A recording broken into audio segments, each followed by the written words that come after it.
Okay, on March 16th of this year, Apple released its latest tablet, the iPad 3. So show of hands, how many of you have bought or plan on buying this tablet? Or are even interested in buying this tablet? Okay, well, I'm pretty sure most of us in this room own at least one Apple product. But what Apple and many other electronic companies are contributing to when releasing these new devices almost every year is e-waste. According to Electronics Take Back Coalition, which is a group that promotes responsible recycling for electronics companies, they said that the EPA has estimates of e-waste totaling over 2 million tons in 2010, and this number is just going to increase.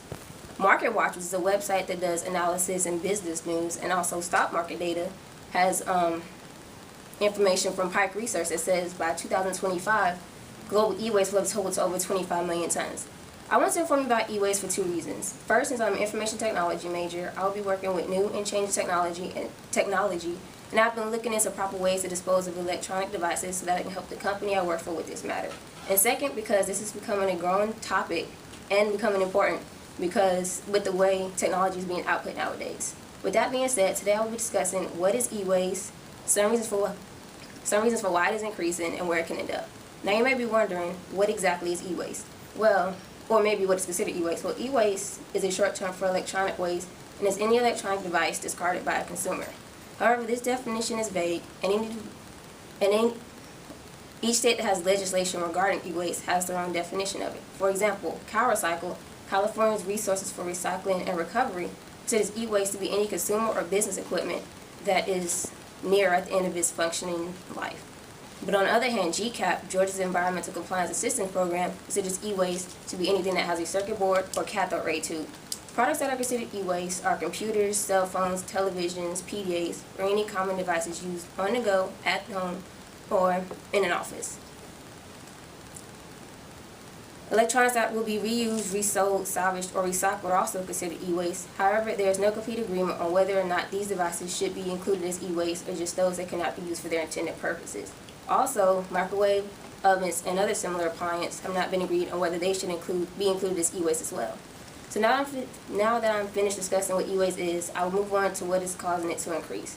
Some reasons for e-waste increase were noticed by eWarriors, a project done by a group of students in India. The first and most prominent is advances in technology. Technological advances result in older devices, the newer ones are going to replace, to become obsolete and become waste. According to Moore's Law, technology advances every 18 months. A second reason would be the development of an underdeveloped country.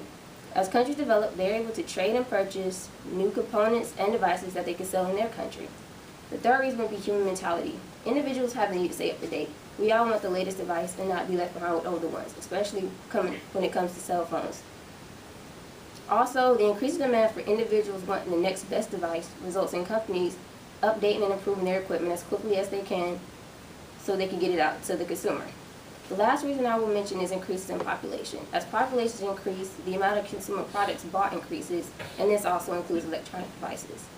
So this ends my discussion for some reasons why e-waste is increasing, and I will move on to where it can end up. So you may be wondering, once the devices are needed, where can it end up? Well, Greenpeace, a global campaign organization, has observed it can end up in 1 of 5 places.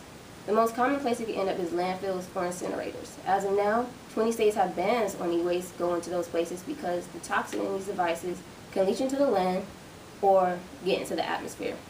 Some old devices that are still fully functioning can be refurbished for reuse.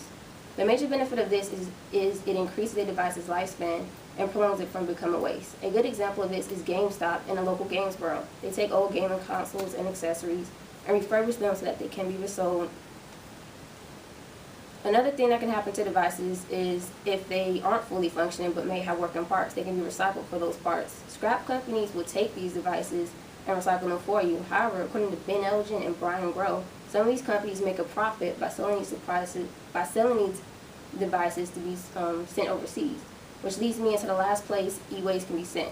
The most controversial thing that can happen to e-waste is get exported overseas. E-waste is exported from developed countries to developed ones, often in violation of international laws, to be refurbished or recycled because it is cheaper. Linda Luther, an analyst in environmental policy, noted in one of her reports that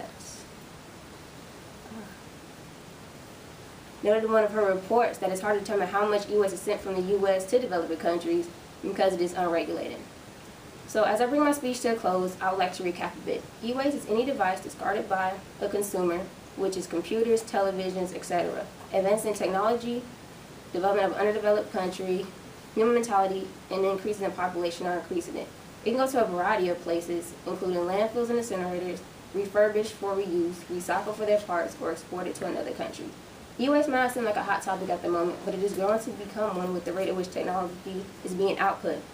So the next time you go buy the latest gizmo, just remember what you heard today.